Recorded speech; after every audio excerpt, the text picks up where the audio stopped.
me show you the edge of her quilt before I get it rolled. And the reason I want to do it now is because it's only going to be one more roll. I'm able to do 2 runs per roll. I can do a meander all the way over and a meander all the way this way.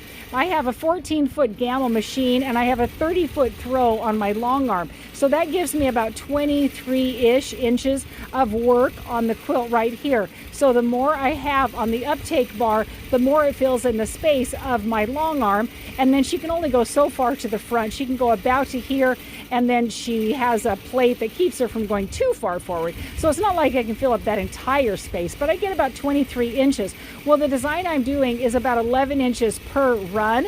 And so far I've been able to do 2 runs per roll. Now, again, the more I roll, the more it takes up this space, the less I have available to run inside here. But a pretty good chance I'll still be able to do these next 2 runs with an over and a back. So my point is I only get 1 more set of rolls to be able to go.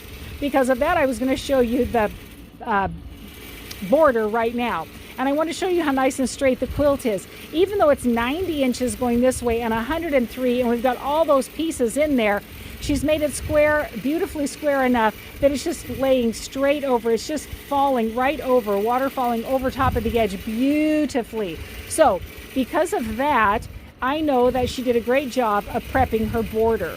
I'm going to tell you again how to prep a border. You're going to measure like 3 times someplace in the center-ish area of the quilt. And you're going to add those together, divide by 3. That's going to be your number. Whatever that is, you're going to cut your border to that size, pin in the center, pin it on the edges, and then stitch it down. What you don't want to do is just have a big long piece of that border fabric and just start stitching it along, and then when you get it to the end, cut it off. Because what's going to happen is the feed dogs on your machine are not going to feed evenly, and when you get down to the end, you're going to have a wavy, wonky border, and friends, nobody wants that on their quilt. So I can tell that she's done an excellent job of prepping the border by doing that with it. So any questions or thoughts, pop them down below.